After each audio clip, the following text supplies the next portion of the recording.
mo kí gbogbo wa pẹ̀lú kíkí tó lọ́lá jùlọ. Mo sọ wípé àbọ̀rú àbọ̀yè. Fún ẹ̀yin tẹ́ jẹ́ eléégún, mo sọ wípé mọ́ríwo tí wọlé wo. Mo fẹ́ bẹ̀ wá ni o, mo fẹ́ rọ̀ wá lórí ọ̀rọ̀ Ozen tó ṣẹlẹ̀, basically lórí content tó ṣe. Ẹ rí i pé ọ̀rọ̀ yẹn ó pakasọ díẹ̀. Ó yẹ kí n ti ṣe fídíò yìí before ọjọ́ òní, because tí n bá lọ sáré ṣe fídíò síwájú tí nǹkan tá a rò máa ṣe tí kò bá wá ṣe ń kọ́. But a dúpẹ́ lọ́wọ́ Ọlọ́run. Ọlọ́run sọ wípé kí Ozen kóun náà fi bíbí ire rẹ̀ kó fi hàn. Ó ti fi bíbí ire rẹ̀ hàn. A ti ní kó lè sá, olè rẹ̀ ti sá. A ti ní kó ju tọwọ́ rẹ̀ lẹ̀, kó ti ju tọwọ́ rẹ̀ lẹ̀. Kò ṣe pé bóyá mò ń bá Ozen, kò ṣe pé bóyá mò ń bá plead. But kíní yìí, it is audible to the deaf. It is visible to the blind. Ó ti gbà wípé òun jẹ̀bi. Ó gbà wípé nǹkan tóun ṣe, ó gbà wípé òun ò ṣe nǹkan tó tó àti nǹkan tó yẹ. Ozen lóun bẹ gbogbo ẹ̀yin tẹ́ jẹ́ eléégún. Wọ́n ṣe fídíò yìí nítorí content kan skit kan tí mo post. Fáwọn àgbàlagbà tó bá wo fídíò kan tí mo post tó ní ṣe nípa eléégún. Yes, tó ní ṣe nípa eléégún.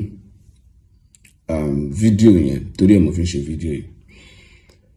Fídíò tí mo dẹ̀ ń ṣe yìí kò ń ṣe láti fi sọ àwíjàre kankan pé bóyá bó ṣe rí lélẹ̀ bó ṣe rárá. Mo jẹ̀bi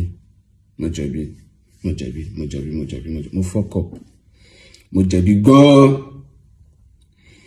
pé mo tún wá jẹ́ ọmọ Yorùbá ló tún wá jẹ́ kí ẹ̀bi yẹn tún nípọ̀, ló jẹ́ kí fault yẹn kó tún tíìkì dáadáa. Ló jẹ́ kẹ́bi yẹn nípọ̀ àsọmọ Yorùbá. Nǹkan tí mo ṣe yẹn kò ń ṣe nǹkan tó yẹ kó bá lọ́wọ́ mi, kò dẹ̀ ń ṣe nǹkan tó yẹ kó ṣe lẹ́gbẹ̀ẹ́ tèmi gan, kémi gan máa sọ̀rọ̀ pé àwọn kì í ṣe báyìí. Kò ń ṣe nǹkan tó yẹ kí wọ́n bá lọ́wọ́ mi rárá. Mo bùkú ó kù díẹ̀ káàtó nǹkan tí mo ṣe yẹn. Lóòótọ́ nǹkan tí mo mì láti ṣe kọ́ yẹn torí kò possible kí n mọ̀ gẹ́gẹ́ bí ọmọ Yorùbá kí n fọwọ́ pa ìṣẹ̀ṣe lójú. But regardless pé gbogbo nǹkan tí mo sọ kalẹ̀ yẹn pé costume ni ẹni tó wà lábẹ́ kò ń ṣe excuse fún mi láti ṣerú nǹkan bẹ́ẹ̀ yẹn gẹ́gẹ́ bí ọmọ Yorùbá. Mo bùkú dáadáa.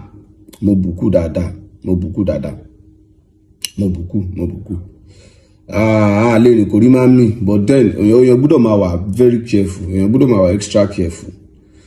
English ìwé mo ti ẹ̀ ń sọ.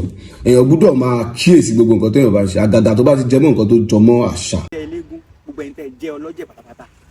Àjàjà wa tá a jọmọ káàrọ̀ òjìrè, because ó sọ wípé nǹkan yẹn in tóun gangan lè bínú sí ni, apart from pé bóyá òun kì í ṣe oníṣẹ̀ṣe, pé bọ̀ pé òun kàn jọmọ Yorùbá lásán. Tóun bá wá anything tó lè fi ojú àṣà àti ìṣẹ̀ṣe Yorùbá tó bá lè dojú ẹ̀ bolẹ̀, òun wà nínú àwọn èèyàn tí ó lè takoró nǹkan bẹ́ẹ̀. Mo wá ń fàsìkò yìí sọ wípé gbogbo ohun tó jẹ́ èpè tí àwọn èèyàn ti ṣẹ́ fún Ozen, èpè jẹ̀bú àdúrà ni, ó máa ṣiṣẹ́ ìwúre fún Ozen. Níwọ̀n bá àgbà tó jẹ́ pé wọ́n ní tọmọdé ò bá mẹwẹ́ lọ́wẹ́ tí ó mọ̀wé lówè, á jẹ́wẹ́ lọ́wọ́ ọ̀tún, á já òwe lọ́wọ́ òsì, a máa fi ọmọdé. Àwọn lọ́jẹ̀ ti sọ̀rọ̀. Ozen náà dẹ̀ ṣe kíni, òun náà dẹ̀ react sí wípé kán má bínú pé kò sáwíjàre kankan lẹ́nu òun. Bí mo ṣe delete kété tí mo delete náà ni mo tender apology post. But then after àgbà tí mo tender apology post yẹn, mo wà lórí set kan láti ìgbà yẹn di alẹ́ àná. So set yẹn ni ò jẹ́ kí n ráyè, network go sí dáadáa, mi ò wà online dáadáa. Alẹ́ àná ni mo tó ń rí most of àwọn videos yẹn táwọn èèyàn dẹ̀ ti reach out sí mi gan.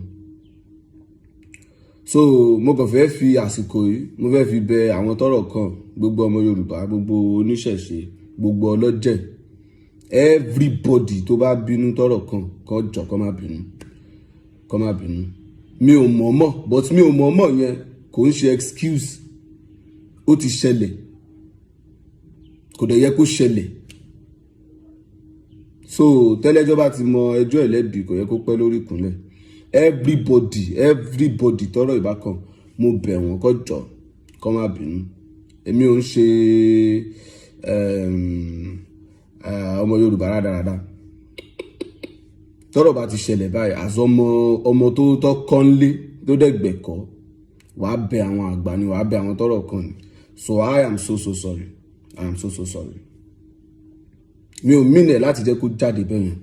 And mo rí fídíò táwọn èèyàn ń ṣe tẹ́lómi ṣe pé tẹ́lómi àtàwọn èèyàn sọ pé kò tó bẹ́ẹ̀ yẹn well tó bá jẹ́ ẹlòmíì tó sọ pé kò tó bẹ́ẹ̀ yẹn tí irú nǹkan bẹ́ẹ̀ yẹn bá ṣe ẹ́ ìwọ gan lè ṣe jù bẹ́ẹ̀ lọ èmi gan lè ṣe jù bẹ́ẹ̀ lọ tó yẹ yín so inú ló ń bí àwọn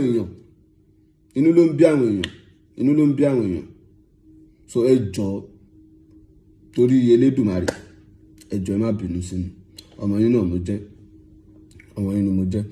pé àwọn tó ń ṣépè fóun àwọn tó ń bínú sóhun tó ń ṣe everything pé tóun gbà tóun ṣe nǹkan yìí níjẹta wọn wá sí péjì òun wọn bọ́ sórí social media kán dàbẹ̀ ni pé kán bínú so inú mi dùn gan fún ìgbésẹ̀ tí Oze ń gbé yẹn because àwọn tó jẹ́ fans wa being a celebrity àwọn tó jẹ́ fans wọ́n máa ń tìyàn ẹlòmíà ni ẹyin kò ní ìdí kó ṣe bẹ́ẹ̀ kò ní ìdí kó bẹ̀ wọ́n kò sí nǹkan tó ń fẹ́ ṣe ẹni tó bá sọ wípé kò sí nǹkan bì kan ayé tó ń ṣe ló sọ pé kò sí nǹkan but nísìnyí Oze ó ti ṣe bí ọkùnrin ṣe máa ń ṣe ó ti gbìyànjú kí ìmọ̀ràn yìí kó wá lọ sọ́dọ̀ àwa tá a jẹ́ filmmaker tó kù àwa tá a jẹ́ content creators yòókù náà ẹ jọ̀ọ́ torí Ọlọ́run ẹ má jẹ́ ká torí owó ẹ má jẹ́ ká torí pé a fẹ́ trend a fẹ́ kí content wa fíìmù wa kó go viral má bà ìṣẹ̀ṣe mi jẹ́ kì í bá ìṣẹ̀ṣe oníṣẹ̀ṣe jẹ́ ẹ jẹ́ ká wò ó eléyìí sọ eégún náà lọ́la eléyìí ṣe gbọ́sà kò gbó wa débì kankan oníkálukú ló ní belief titi ẹ̀ I am very sure wípé tó bá jẹ́ wípé ìjáàbù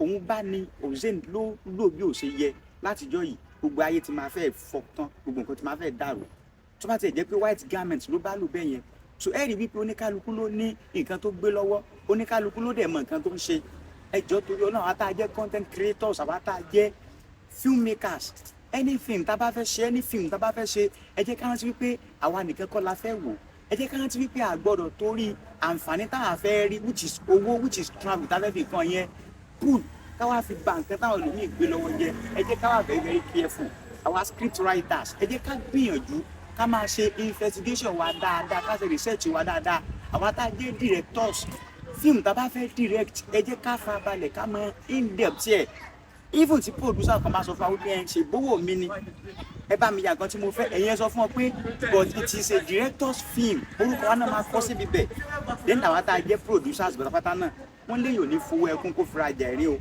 àgùrọ̀ torí pé a fẹ́ mẹ́kọ̀ owó ká máa wá ba nǹkan tẹ́lẹ̀ omi ìpín lọ́wọ́ jẹ́ Elédùmarè nìkan ló máa ń sọ̀yàn dolówó làálàá kó kò jànjàn kò gbóyàn débi kankan ìbùkún Olúwa nìkan ló máa ń mú yàn là láìsí làálàá láìsí wàhálà kankan ẹ jẹ́ ká wọ́pọ̀lọpọ̀ àwọn ìtọ́ ti sọ àwọn content kan sẹ́yìn lónìí ta ló gbọ́n wọn mọ́ wọn gbọ́n wọn mọ́ ẹ jẹ́ ká dẹ̀ lọ wo àwọn likes of àwọn bàbá TK àtàwọn èèyàn mi bẹ́ẹ̀ bẹ́ẹ̀ lọ wọ́n tún rí fáṣọ àwọn content tí wọ́n ti ṣe ẹ jẹ́ ká wà very very careful kí Elédùmarè wà pẹ̀lú wa lẹ́ẹ̀kan sí Oze ní kí gbogbo oníṣẹ̀ṣe kan má bínú bí àṣìṣe lòkú ṣe tọmọdé bá dẹ̀ ti mẹjọ rẹ̀ ní ẹ̀bi kò ní pẹ́ lórí ìkúnlẹ̀ ẹ bá mi jèbù rẹ àwọn olùgbẹ̀bẹ̀ táwọn bá bẹ àwọn máa ń gbẹ́bẹ̀ ni Oze ní mìíràn dẹ̀ ṣe ní wúre wípé ò ní wálẹ̀ ọlá rẹ tó ti ń lọ síwájú kò ní padà sẹ́yìn iná ìṣẹ̀ṣe náà tó ń jò sókè òun náà ní padà sẹ́yìn so mo kí gbogbo ẹ̀yin tẹ́ jẹ́ olólùfẹ́ wa ẹ̀yin tẹ́ bá wo fídíò tẹ́ bá rò pé bóyá nǹkan tí Fáṣọ̀tọ̀ ṣe nǹkan tí mo sọ tẹ́ bá rò pé bóyá nǹkan tí ò dáa ni ó kù sí lọ́wọ́ bọ̀ ẹ já rántí wípé ajá kì í san ọmọ rẹ̀ kó dégbò